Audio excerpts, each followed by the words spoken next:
Hey everyone, F1600 racing driver and as of last weekend F1600 winner, as well as go-karter Dylan Christie here reviewing another onboard video.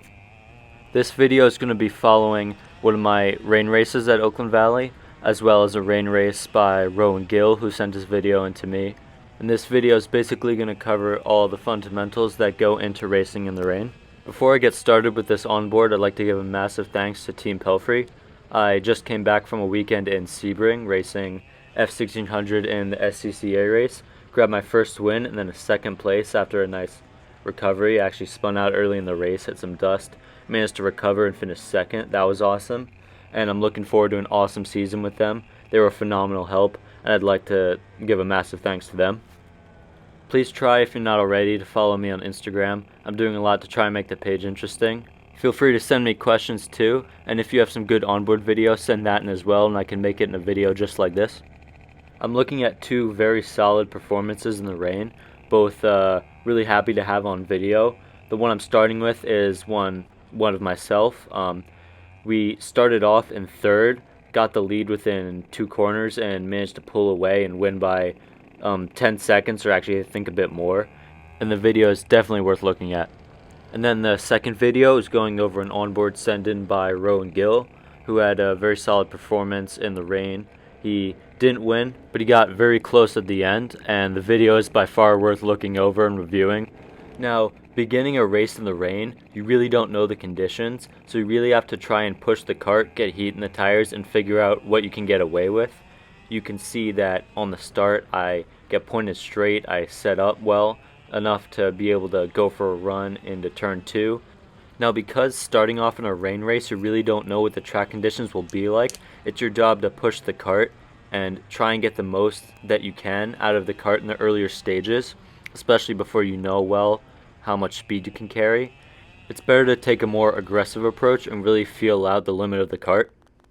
I have the video set really slowly so you can notice everything that's happening, but unlike in the dry, it's not as important to keep the wheel straight, and especially a tight turn like this hairpin, it's more important to get in there and carry speed on entry so you can ensure that you're getting on the throttle as late as you possibly can. You'll see from the outside of car video that I'm really turning the wheel a lot more than anyone else is entering the corner, and that's just a way to take carrying speed to the extreme, and make sure you're getting on the power late, because in the rain you can't get on the power early, the rear will just kick out. You need to take getting on the power late to the extreme, and that's what I'm doing here. You'll see as the lap progresses, I continue to push the limit of the cart, see what I can get away with, and here's when I'd really like to talk about the importance of getting underneath the track, as I like to call it, and getting down to all the apexes to really the extreme and as much as you can, because you can see here I really have my tire almost over the little dip in that curb, and it's a sharp curb, it's an aggressive one. It's hard to see from this video, but it is. If you race at Oakland Valley, you know. But really what you have to do is get underneath these turns as much as you can, and really keeping the wheel straight to the extreme.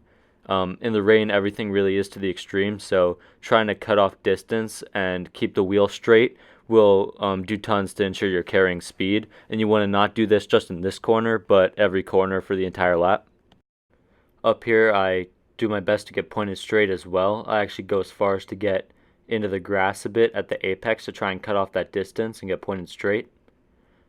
Up here, I do the best of my ability to get down to the apex, but you're really not sure of the conditions just yet on lap 1, so you really have to feel it out and do the best you can. Turn 2, I get a little sideways, but that's part of the rain early on, is you really have to feel out what you can get away with. You'll never get everything perfect in the rain, but it's really just about maximizing both cutting off distance and carrying speed. Those are the two big factors, and you need to do your best to get off the brake, get on the power late, carry speed, and also cut off distance, and you'll find yourself within the first lap having pulled away from the field.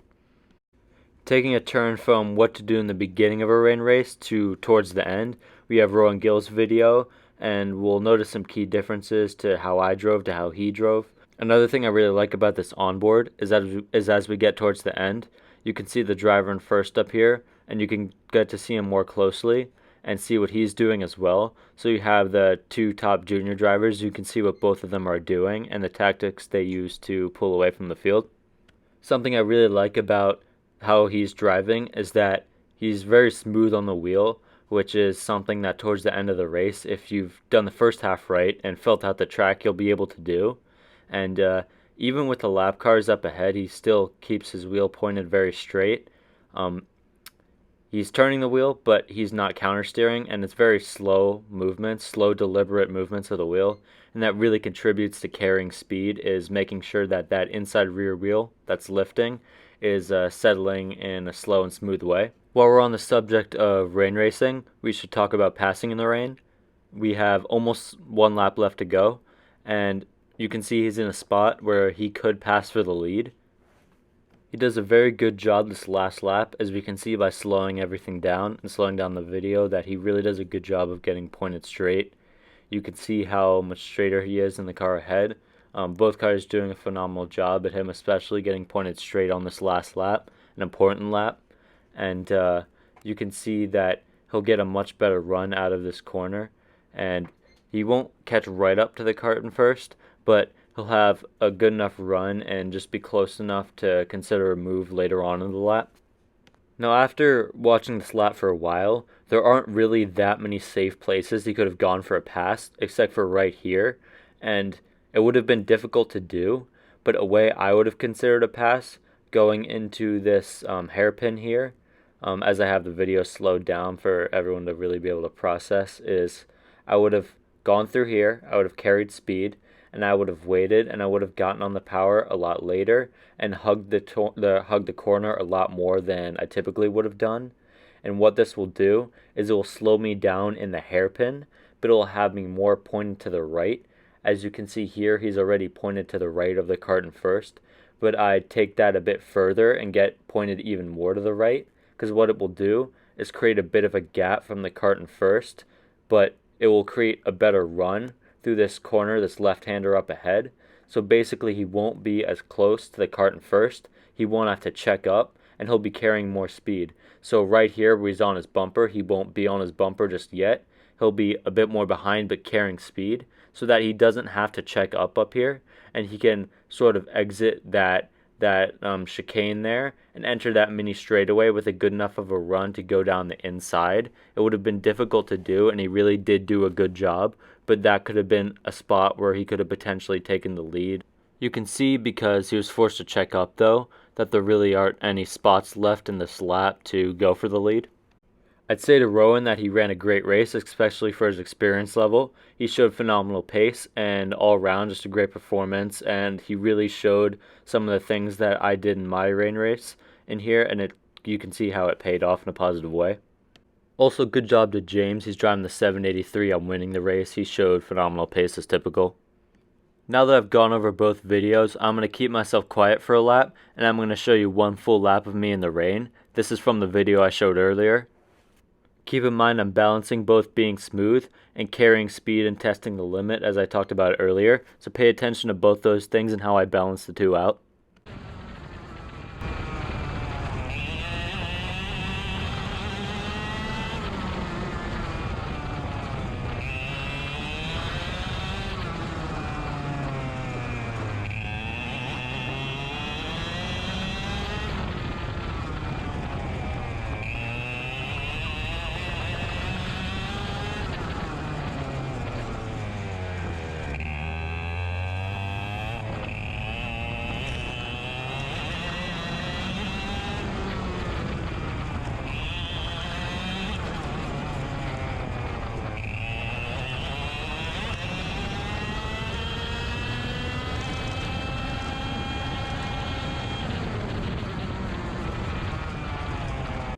That full lap marks the end of this video. I had a lot of fun making this, and I'm really happy with how it turned out. I'd love to make more like this, so please give the channel attention. Reach out to my Instagram, reach out to my email, or comment through this. If you have any questions, or if you want to send me onboard video, do it through my email or any of the things I just listed. Make sure to follow me as I'm advancing in racing and starting to do more car racing, more pro racing, and a lot of exciting things that I'm really happy about. I'm trying to follow a weekly schedule where I upload a video once every Wednesday. I've been getting a lot of onboard through my email. I'm really happy about that, and there should be many more videos to come. I'd really like to actually make a video about my Sebring race in F1600, so please let me know if you want to see that. I'd really love to do that. And that's all I really have for this video, and I'd like to make many more. Thank you to Team Pelfrey, who's really been helping me so far this season. Even in only the 2 races I've done, I've got a win and gotten some more podiums, so I'm really happy about that. And also thank you to my parents and anyone who supported me. It really means a lot. Thank you to Stylo as well. The new helmet looks great and it feels awesome, so thank you to them. Remember to have fun out there racing too, because there's really nothing quite like it. Remember to like and subscribe.